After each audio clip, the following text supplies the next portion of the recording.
Je vous incite à regarder sur le site de l'Espace Éthique. Blandine Prévost, donc avec son mari, a créé la maison de Crolles sur le modèle de Trois-Rivières. Et vous êtes allé les voir, c'est intéressant, ça a 2 ans cette maison. Et je vous incite à regarder l'intervention de Blandine à la dernière université d'été, qui était en septembre dernier. Elle est tout à fait magistrale. Et effectivement, elle est du côté de la vie. Et toute la question de la sécurité, elle dit en quoi nous entraver alors que nous avons encore la possibilité de prendre un risque. Le dernier risque, c'est de vivre jusqu'au bout de notre existence.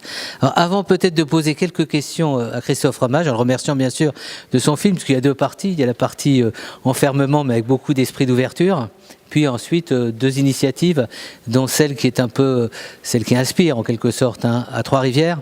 Donc avant juste qu'on donne la parole, j'aimerais votre conviction personnelle. Hein. On a 2 parlementaires qui ont fait un super rapport dont on va parler sur les EHPAD, qui parlent de réinventer l'EHPAD, d'ouvrir les portes. C'est votre sentiment, c'est votre conviction, c'est-à-dire aujourd'hui c'est possible ?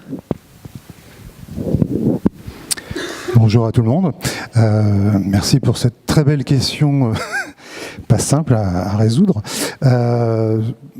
Moi, je voulais déjà faire ce film pour pouvoir réfléchir à la problématique de l'enfermement d'un type de personne malade de handicap cognitif, en fait.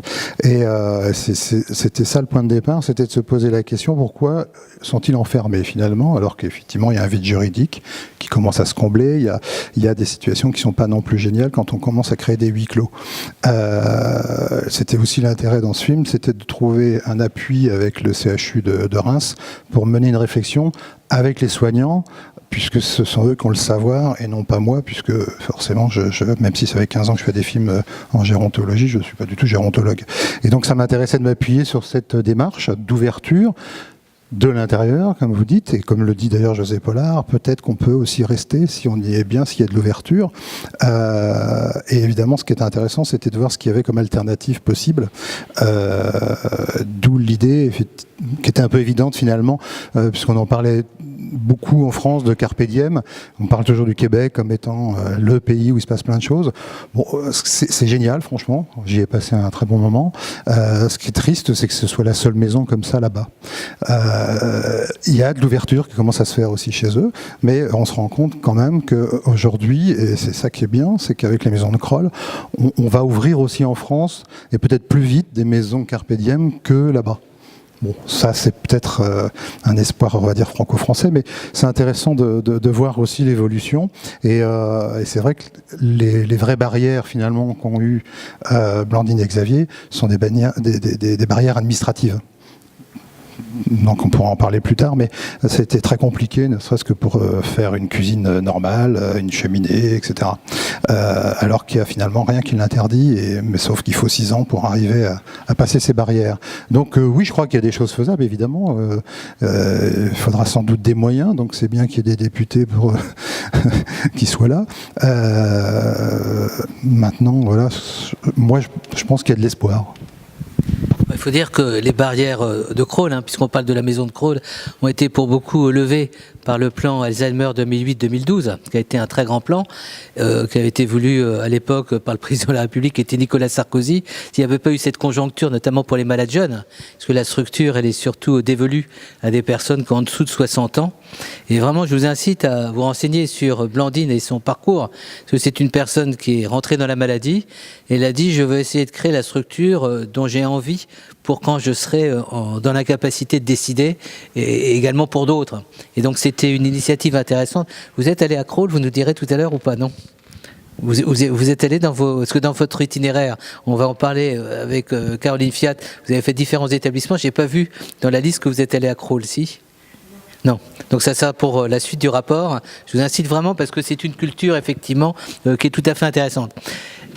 Les unes et les autres, est-ce que vous avez des réactions, des questions, avant qu'on rentre dans la partie débat, peut-être que tout à l'heure d'ailleurs dans le débat j'avais demandé à j'ai demandé à l'accepter Annie de Vivi de venir. C'est pour beaucoup d'entre nous le site de référence qui est H-Village. Hein. Chaque semaine on regarde H-Village pour avoir toutes les informations, mais c'est également peut-être quelque chose qui a eu un rapport de cause à effet avec ce qu'a développé à Trois-Rivières, finalement la démarche de Trois-Rivières avec l'Humanitude, qui a quand même un certain nombre de points. Peut-être qu'on en parlera tout à l'heure. Est-ce que vous avez les unes et les autres des réactions? N'hésitez pas, ne faites pas les timides parce que ça ne marche pas chez nous.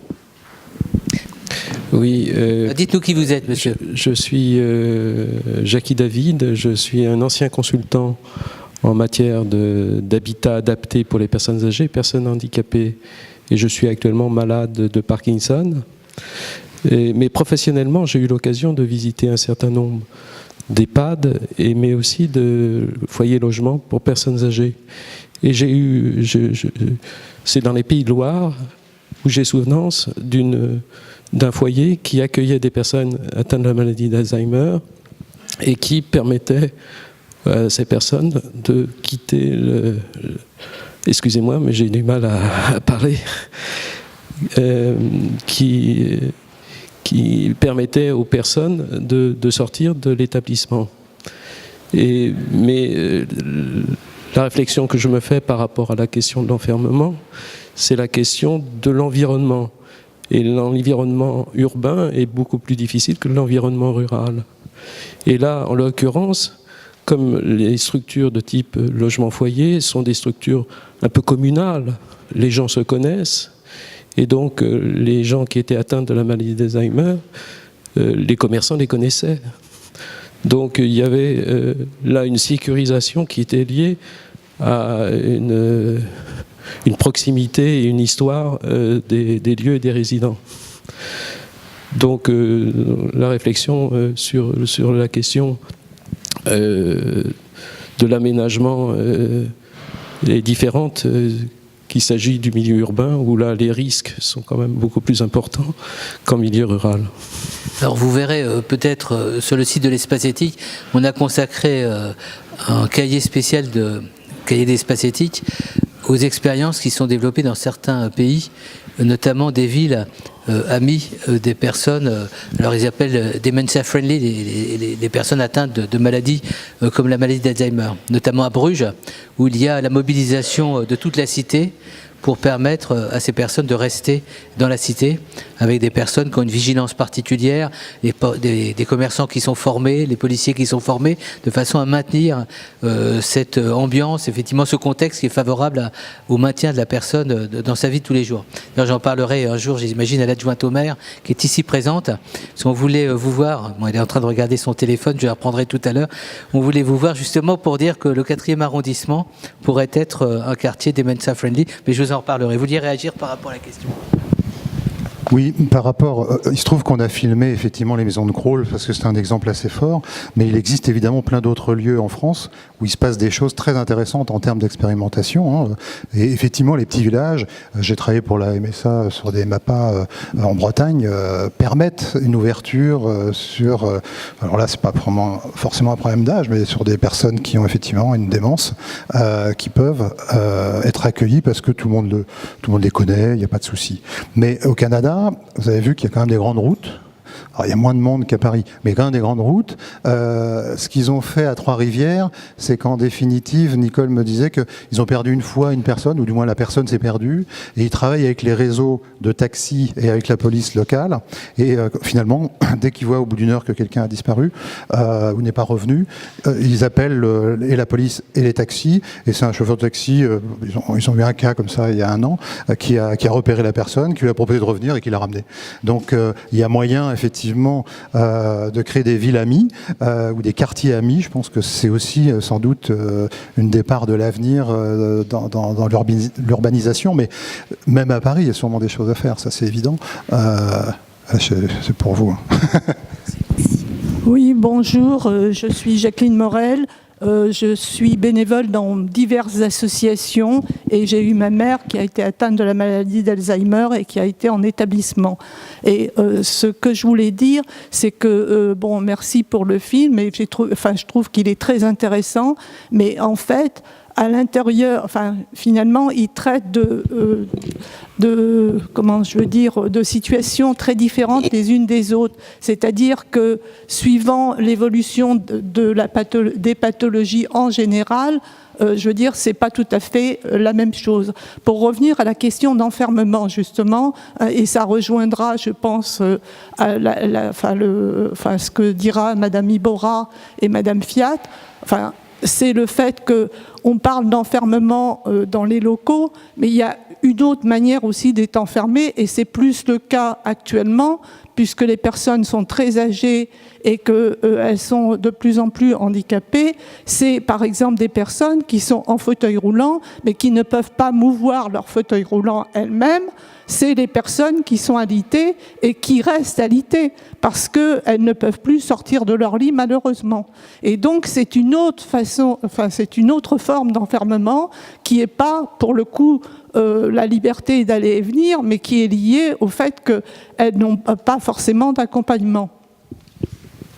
Oui, alors évidemment, dans le film, on ne peut pas traiter de tous les cas. C'est un peu la problématique, c'est quand même 52 minutes. Il se trouve que ces 52 minutes sont déjà assez denses, et que d'ailleurs les chaînes de télé reprochent assez vite quand c'est trop dense. Donc effectivement, je suis parti sur un segment, une typologie de personnes malades qui ont encore la possibilité de se mouvoir. On le voit bien, ce ne sont pas des gens qui sont alités. Mais la première des causes de l'enfermement, c'est déjà la maladie. C'est ce que disent le docteur Munch, je pense que José a dû le dire aussi, c'est une réalité contre laquelle on peut hélas que difficilement combattre, si ce n'est en accompagnant les gens et en étant présent. Et là, ça se joue sur les soignants, mais ça se joue aussi évidemment sur les familles. Vous avez aussi un autre enfermement, et on y a consacré un gros document, c'est le domicile.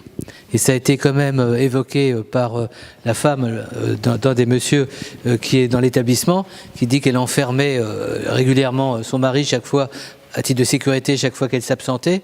C'est vrai que nous, on a beaucoup travaillé sur le domicile, où on est souvent dans le huis clos, où il n'y a pas des professionnels avec la diversité de leurs compétences. C'est aussi un élément qu'il ne faut pas obscurcir immédiatement. Peut-être qu'on pourra en reparler tout à l'heure. Une dernière question, ensuite on va rentrer, je vous en prie même. Vous avez pris des notes Oui, bonjour. Je voudrais d'abord dire à l'auditoire qu'il soit assuré que ce que je vais dire est empreint de bienveillance et que les parlementaires ici présentes soient assurés de mes espoirs très positifs que je mets dans cette commission laquelle elles appartiennent. Je suis médecin gériatre et formatrice. J'ai été chef de service à l'hôpital gériatrique, également en EHPAD et en centre d'accueil de jour, mais je suis avant tout, depuis plus de 20 ans, formatrice sur des thématiques gériatriques, et en particulier des thématiques de la relation d'aide. J'ai trouvé le film très beau, mais je suis quand même obligée de reconnaître que beaucoup de choses qui ont été montrées ne sont pas nouvelles. Depuis très très longtemps, des grands gérontologues, des personnes comme Yves Gineste, Rosette Marescotti, qui ont été largement promus par Âge Village, Naomi Feil avec la validation, ont mis en exergue que la personne qui souffre de démence jusqu'au bout était dans sa subjectivité. On a parlé énormément, il existe pas mal de techniques, que ce soit les techniques d'humanitude, les techniques de validation. Blandine a été mise en avant et découverte dans plusieurs colloques des approches non médicamenteuses qui sont organisées chaque année. Finalement, je suis un petit peu effarée de voir que depuis tellement d'années, les choses continuent d'être montrées un peu en l'état. Et finalement, ce qu'il y a de nouveau dans le film qui a été tourné, c'est ce qu'a dit ce personnel soignant. Le lieu importe moins que les capacités d'ouverture et d'humanité. Et ça, c'est vraiment très important. Et il existe vraiment des façons d'être, des façons de faire pour mettre quel que soit le lieu, pour offrir ces capacités et pour former. C'est la formatrice qui parle, les personnels. Moi, je constate depuis 20 ans que quand j'ai commencé les formations en gériatrie, les personnels soignants à qui je demandais c'est quoi la démence, me disaient c'est être gâteux, c'est perdre la tête, c'est retomber en enfance. C'est plus du tout le cas maintenant. Mais ce que je constate, c'est que les soignants, les proches ont fait énormément, un énorme travail sur eux-mêmes, un énorme travail pour s'approprier la maladie, pour essayer de faire au mieux. Et je pense qu'il est vraiment grand temps maintenant de leur donner un peu plus de moyens pour pouvoir exercer leur art qui est extrêmement courageux. Voilà. Oui, alors je vais faire une réponse courte. La nouveauté pour moi, et ça a été une grande surprise, c'est que France 3 accepte de diffuser ce film. Parce que moi, ça fait 15 ans que je fais des films dans ce milieu. Il y a 15 ans, je faisais déjà des films. Et c'est déjà là que je me suis posé la première fois la question. Mais pourquoi on les enferme? Pourquoi on me dit toujours qu'il y a un vide juridique, ce que disait Madame Kinchler. Donc je me disais, mais c'est quand même très étonnant. Donc au bout d'un moment, on se dit, comment on peut sensibiliser le grand public? La seule solution, c'était la télé, mais jusqu'à aujourd'hui, moi, franchement, j'ai été très étonné quand j'ai présenté le dossier, qu'on m'a dit tout de suite, ah oui, ça nous intéresse. J'aurais pas cru, et je trouve que c'est là qu'il y a une belle évolution dans le regard qu'on peut avoir. En tous les cas, pour une fois, la télé nous apporte ça. Effectivement, c'est pas particulièrement nouveau, mais la réflexion complète telle qu'elle est menée, qui passe sur une chaîne grand public, pour moi c'est nouveau, mais peut-être que j'ai pas vu tous les films existants. Mais voilà, c'était ça qui m'intéressait, c'était aussi de pouvoir toucher du monde. Merci infiniment.